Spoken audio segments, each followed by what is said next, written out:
किसी भी इलाके के विकास का रास्ता वहां की सड़कों से होकर गुजरता है। शायद यही वजह भी है कि केंद्र की मोदी सरकार देश में मैदानी इलाकों से लेकर जम्मू कश्मीर से लेकर लेह लद्दाख के पहाड़ी इलाकों तक सड़कों का जाल बिछाने में कोई कसर नहीं छोड़ रही है।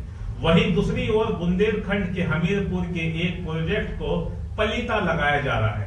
पूर्व की अखिलेश सरकार ने इस इलाके को 9 किलोमीटर लंबे 4 लेन बाईपास की सौगात दी थी, लेकिन इस सरकार में उसे 2 लेन कर दिया गया है। देखिए ये खास रिपोर्ट।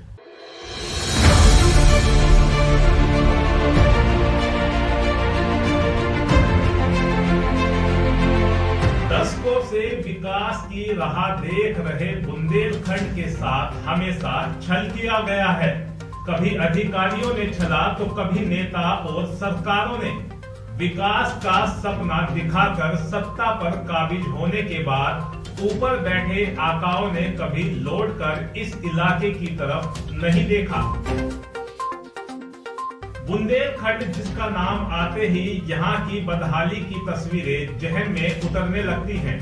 सच मानिए तो यहाँ की बदहाली को दूर करने का डंका तो तमाम सरकारों ने पीटा, लेकिन उसको जमीन पर उतारने में शायद किसी की खास दिलचस्पी नहीं रही। विकास की उम्मीद से कोसों दूर इस इलाके के लोग आज भी आम जरूरतों से महरूम रहते हैं। बुंदेलखंड का ऐसा ही एक जिला है हमीरपुर, जो 2 नदियों के बीच बसा हुआ है। इसको बुंदेलखंड के प्रवेश द्वार के नाम से भी जाना जाता है। यहाँ से होकर राष्ट्रीय राजमार्ग 34 गुजरता है, जो कानपुर से एमपी के सागर तक जाता है। ये वो राष्ट्रीय राजमार्ग है जो देश के विभिन्न राष्ट्रीय राजमार्गों में शुमार है। इसकी वजह भी साफ है, क्योंकि प्रदेश का मोरंग और मिट्टी का अधिकतर कारोबार हमीरपुर और महोबा से होता है, जिसके कारण इस मार्ग पर भारी वाहनों का लोड बहुत ज्यादा है। आए दिन हमीरपुर को जाम के जंजाल से गुजरना पड़ता है। जाम भी ऐसा कि अगर लग जाए तो 24 घंटे भी कम पड़ जाएं।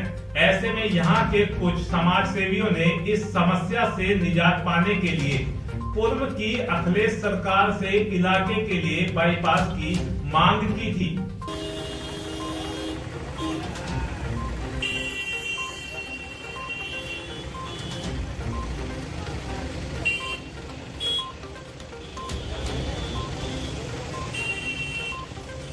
हमारा 4 लेन बन रहा था यमुना और बेतवा पे डबल ब्रिज बनाने के बाद, तो उसमें एकदम से ग्रहण की स्थिति बन गई। लोगों के मुंह से जनश्रुति आ रही है कि ये 4 लेन की जगह 2 लेन कर दिया गया है। तो मेरे सिर्फ इतना ही कहना है कि इस लोकतांत्रिक व्यवस्था के तहत जो भी योजना लोक कल्याण के लिए अगर धरातल पर लाई जा रही है, तो निश्चित रूप से उसका सुदृढ़ीकरण होना चाहिए, उसका विस्तारीकरण होना चाहिए, ना कि उसका न्यूनीकरण और ना ही उसका सिकुड़ीकरण होना चाहिए। अपेक्षा करता हूं कि योगी सरकार से कि इसको जो अगर ऐसा हुआ है या होने जा रहा है, तो इस पर निश्चित रूप से इसको पूर्ण विराम लगाया जाए। हमीरपुर महोबा की जनता के साथ ही बहुत बड़ा विश्वासघात होगा। जिस प्रकार से इस हाईवे में दुर्घटनाओं की संख्या बढ़ी थी, और बढ़ती हुई संख्या को देखते हुए ही जो है सपा सरकार में अखिलेश जी का कार्यकाल था, उसमें जन आंदोलन चला, और उस जन आंदोलन के बाद अखिलेश जी ने जो है ये दोनों पुल दिए थे।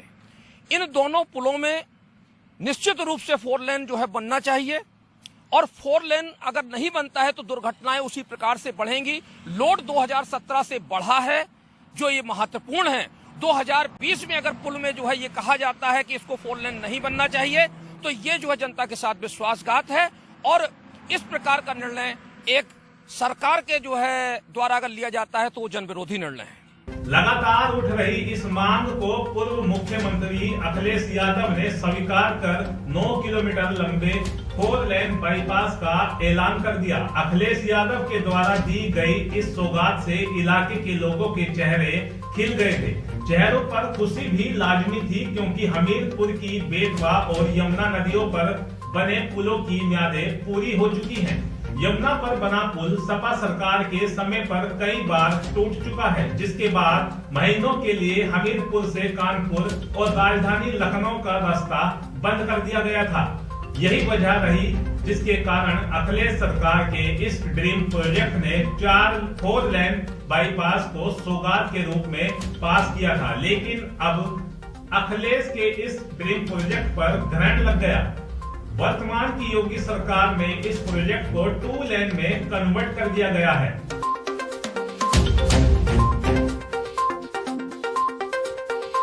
केवल पुल 4 लेन बनना था। नहीं, जो आपका पुल के बाद वाला भी जो एरिया है 200 मीटर। हाँ 200 मीटर जो था 200 मीटर तो उसमें उस हिसाब से एक्वायर किया गया। लेकिन जब कॉस्ट बहुत बढ़ गई 2016-17 में तो ये माना गया कि भाई इसको वहां पे यातायात की दृष्टि से 8.5 मीटर चौड़ाई में ही बनना उचित होगा। इस आधार पे पुनः निर्णय ले लिया गया कि आप जो है इस पे 8.5 मीटर और 10 मीटर ही बन गया। जो बन गया तो हाँ, तो हमको बनाना ही बनाना है भाई। 4 लेन की सड़क भी बनानी पड़ेगी, 200 मीटर इधर 200 मीटर इधर। इसमें पहले स्वीकृति हुई थी 2 लेन के अलग अलग 4 लेन पुल की स्वीकृति हुई थी। 3 पुल थे इसमें, रोहन नाला का था, बेतवा का था और यमुना का था। और इसमें जाने आने के लिए 2 लेन सेपरेट था प्रत्येक पुल का। तो इसके बाद जो है इसमें स्वीकृति के बाद इसमें IWAI की अंतर्राष्ट्रीय अंतर्देशीय जल मार्ग प्राधिकरण के द्वारा जो है इसमें गाइडलाइन के अनुसार इसमें कुछ चेंजेस किए गए नेविगेशन स्पैन के लिए। तो उसमें इनकी मिनिमम क्राइटेरिया था, वर्टिकल क्लियरेंस का था, वो हॉरिजॉन्टल क्लियरेंस का, और रिवर क्लासिफिकेशन 3 में आता है ये। तो इसमें उसके आधार पर GAD गठित की गई और एक रिवाइज किया गया ये। तो रिवाइज करने पे जो आया तो अब ये निर्णय लिया गया, उच्च स्तरीय निर्णय लिया गया कि इसको आप जो है 2 लेन पुल ही इस पे बनाया जाना है। वर्तमान में स्थिति है। विभागीय सूत्रों के मुताबिक शासन में बैठे एक बड़े हुक्मरान ने इस पूरे प्रोजेक्ट में पलीता लगा दिया। वो बड़े साहब कभी हमीरपुर जिले में बड़े पद पर शुमार थे।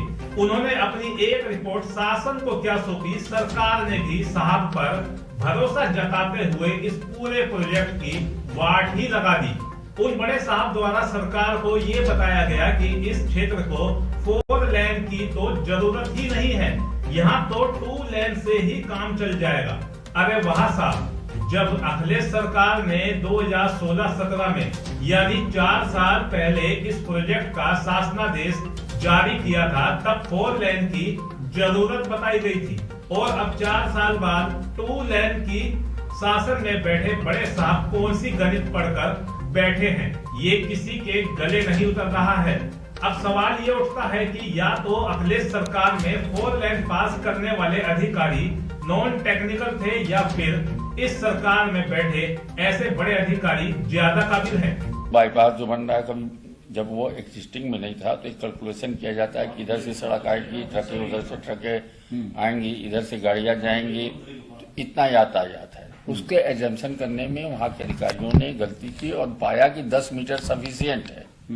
लेकिन सेतु निगम वालों ने कैसे उस पर 4 लेन प्रस्तावित कर दिया, ये मेरे संज्ञान में।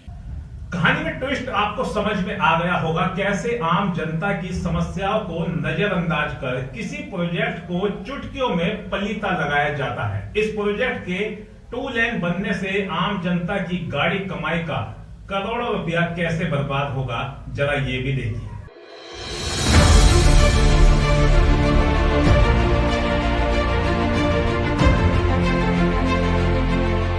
दरअसल 4 लेन बाईपास के पास होने के बाद 2017 में ही लोक निर्माण विभाग के द्वारा बेतवा और यमुना नदियों सहित रोहन नाले के दोनों तरफ जमीनों के अधिग्रहण हुआ।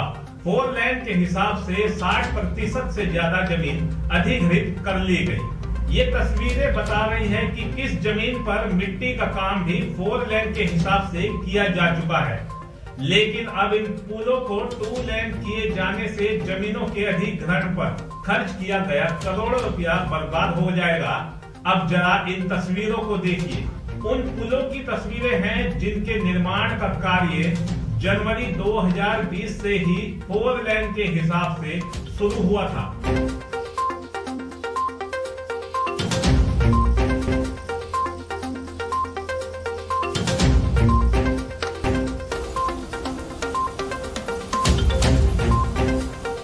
बेतवा और और यमुना नदी पर निर्माण कार्य चल रहा है। वहीं रोहन नाले पर 4 लेन पुल बनाया जा चुका है। बेतवा नदी पर एक पुल के सारे पिलर बनाए जा चुके हैं और दूसरे पुल के 3 पिलर अभी भी खड़े किए जा चुके हैं। ऐसे में इन 3 पिलरों सहित नाले पर बने पुल पर खर्च किया गया करोड़ों रुपए की बर्बादी का जिम्मेदार कौन होगा? सूत्रों के मुताबिक बजट का रोना रोकर इस प्रोजेक्ट को 4 लेन से 2 लेन किया गया है। वहीं करोड़ों रुपए क्या ऐसे बर्बाद कर दिए जाएंगे?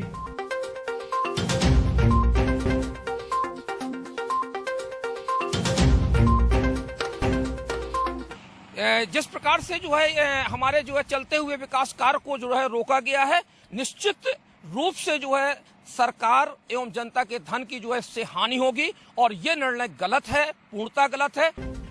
इस बाईपास के 4 लेन 2 लेन बनाए जाने से आम लोगों में सरकार के खिलाफ आक्रोश पैदा हो गया है। लोगों की समस्या को देखते हुए अब उनके ही विधायक सरकार के इस फैसले को वापस लेने की मांग कर रहे हैं। हमीरपुर के बीजेपी से सदर विधायक युवराज सिंह और राठ विधायक मनीषा ने डिप्टी सीएम केशव मौर्य को जुलाई में ही पत्र लिखकर इस बाईपास को 4 लेन ही बनाने की मांग की थी, लेकिन मामले को संज्ञान न लिए जाने पर दोनों विधायकों ने दोबारा डिप्टी सीएम से मिलकर और पत्र लिखकर फिर मांग की है।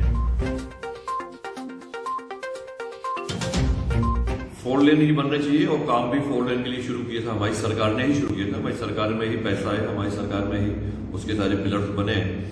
फिर बीच में पता नहीं कैसे मिसअंडरस्टैंडिंग हो गई हुई ऑफिसर्स में समझने में, तो उन्होंने उसको 2 लेन कर दिया। लेकिन हम लोगों ने इस बारे में बात की है डिप्टी सीएम आदरणीय मौर्य जी से।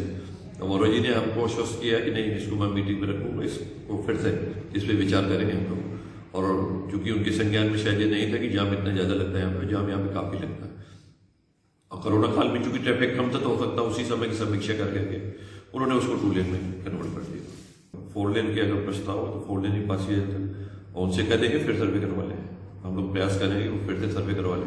इस समय जो ट्रैफिक है उस ट्रैफिक को देखते हुए विचार करें और उसको 4 लेन ही बनवाने का। वहीं सपा सरकार में पास हुए इस बाईपास को योगी सरकार में 2 लेन किए जाने से समाजवादी पार्टी योगी सरकार पर हमला बोल रही है। समाजवादी पार्टी के प्रवक्ता तारिक अहमद लोरी ने सरकार के इस फैसले को जन विरोधी बताते हुए वापस 4 लेन बनाने की मांग की है।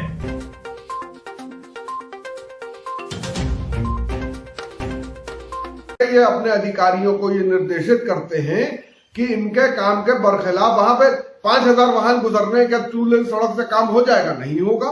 आपके पास सारे शासनादेश भी मौजूद होंगे, देखिए, दिखाइए हमारे टाइम के इस टाइम के क्या शासनादेश हैं। जरूरत नहीं थी क्या उस समय जरूरत थी तो आज तो और जरूरत बढ़ गई होगी। उस समय 4000 5000 जा रहे थे, आज 4200 4500 जा रहे होंगे, 5000 का बजाय 5500 जा रहे होंगे। तो ये झूठ बोलते हैं और अधिकारी बर्बाद किए हुए हैं पूरे प्रदेश को। इन अधिकारियों पे अंकुश लगाना बहुत जरूरी है। हमीरपुर की बदहाली और तंगहाली के बीच अखिलेश सरकार के द्वारा दिए गए इस बाईपास से लोगों में जहां खुशी थी, अब आक्रोश दिखाई दे रहा है। अखिलेश सरकार के इस ड्रीम प्रोजेक्ट को योगी सरकार में 2 लेन किए जाने के बाद सरकार की कार्यप्रणाली पर सवाल उठना शुरू हो गए हैं। अब देखने वाली बात यह है, योगी सरकार आम जनमानस की जन समस्याओं के समाधान और अपने विधायकों की मांग पर क्या निर्णय लेती है।